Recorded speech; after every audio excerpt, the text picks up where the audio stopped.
hope is a great thing, but hope is not a strategy, right? When that tragedy happened, they called me and I was like, well, there's people that I know, literally know, on that sub. And they're like, are they alive? And I'm like, oh, no. We spoke about earlier the Titanic dive situation. Yeah.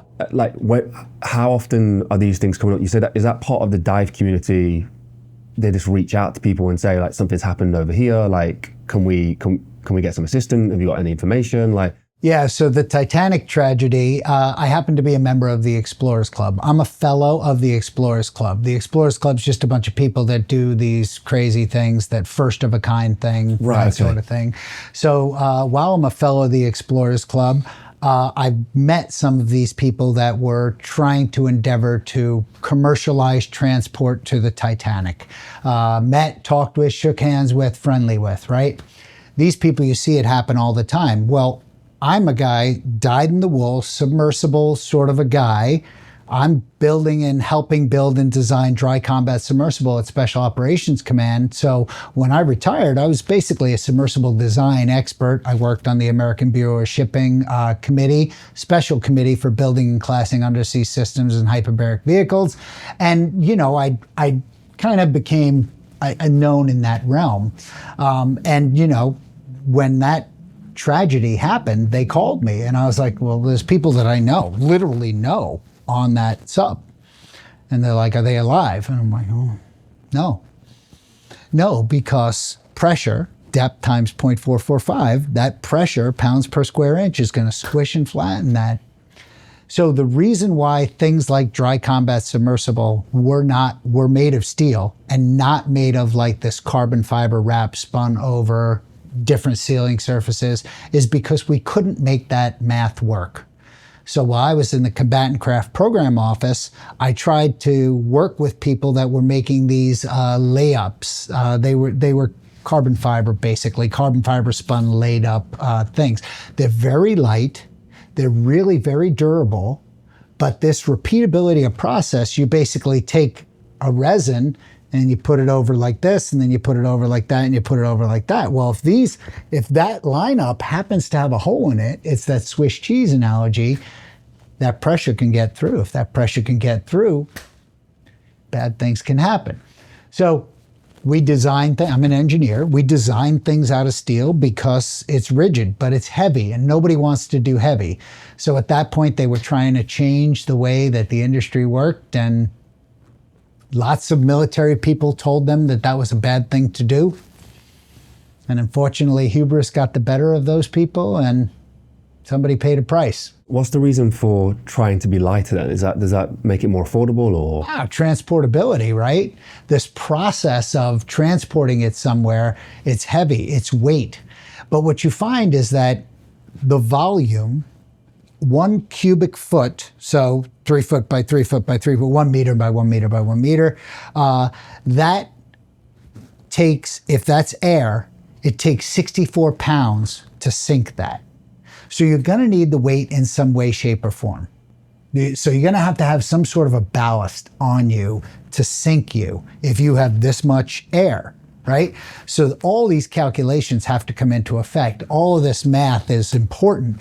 And basically, like I said, these people just wanted to be lighter, more affordable, be able to transport it more easily. Transporting it in a Connex box or a normal shipping container is something that would be great.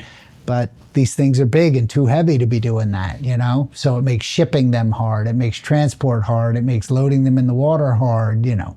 And in the case of the Titanic, it was a flaw in the manufacturing, like maybe there was a hole in one of the layers or something like that. Is that understood now? Or? So I don't think they completely understand that. I think, because the wreckage is all flat right now, right? Because of the depth and the pressure that they were at, right? Several thousand pounds at that point per square inch. And I don't think they know the full cause, but they know that there was some sort of water intrusion, and we're assuming that there were 2 different metals. We're not assuming, there were 2 different metals and 2 different sealing surfaces. And when you increase pressure, things deform There's plastic deformation. So these things deform in different ways. So if this thing that's on this side deforms in a different way that this thing is seating against it, then you might have a water leak. And if you have a little water leak, you have a bad problem. It's not just the water's coming in. It's a boom, because you have all that excess pressure.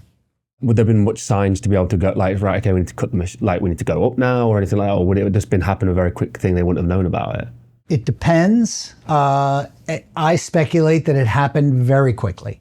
When you say about them asking you if anyone had survived, it went on for like 5 days or so. Like, it was a long time of them thinking that there might be something to this. But you knew straight away it was done. Yeah. I mean, you always hope, right? Yeah. Because there's always, hope is a great thing, but hope is not a strategy, right? What was the situation where they'd survived? Like, how far could they have got? And like, was there a 1% chance that they had survived because we didn't understand the right information, or? So when you lose contact with a sub, it's a bad thing, right? Now it could be as easy as, a sailfish came by and knocked off the underwater, what we call Gertrude, right? An 8 hertz sort of a transmission through water communication device. Basically, you're knocking off an antenna so that I can't talk to you. That could have happened. The battery could have gone dead. That could have happened. Okay. That's not what happened. Slim. Okay. Yeah. Slim and none, right? Yeah. And then we know what's going on in the ocean, right? We have these things called SOSUS arrays. So we listen in the ocean. We can tell when which freighter leaves, Scotland, and when they leave. Through underwater listening devices, right? We have these, and we can triangulate. There's one over on that side of the ocean, there's one over on this side of the ocean, there's one up here, right? And we triangulate those positions, and we know exactly where that sound happened. Oh, so you saw the spiking sound straight away, and you would. I didn't see it, but the military saw it because, hey, what was that? Did you hear that? I heard that. You heard that? Oh, I wonder. Let's triangulate that position. How do you know where to start looking? At that triangulated position where we heard that.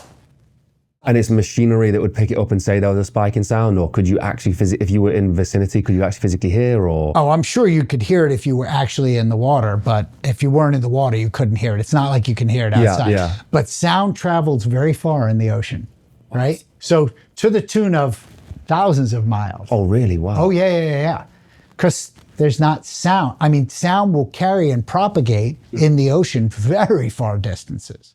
So last year I decided to do a pilgrimage, a physical feat of carrying a headstone from the north of Scotland, 480 miles, back to my son's grave in honor of my son, but also to work through the pain and emotion that I was feeling. With that came one of the most difficult physical journeys that any human has ever faced. I carried a 100-kilo stone for 30 miles, and then I carried a 25-kilo stone for another 450 miles, and it absolutely destroyed my body. Physically, my muscles were broken down. We experienced rhabdomyolysis. I tore ligaments and had stress fractures and scarring all over my body. That's when I started looking into hyperbaric therapy, and HBO Tech, being the leaders in the space, were the first name that came up. So I reached out to the team and I explained my situation. I explained the physical feat that I'd just done and what I was trying to fix. They felt that hyperbaric therapy could be the answer to that. So they flew out the Zugma unit to the Mulligan Studios, and I've been using it for the last 3 to 4 months now. And when I say I've had a drastic difference in the brain fog,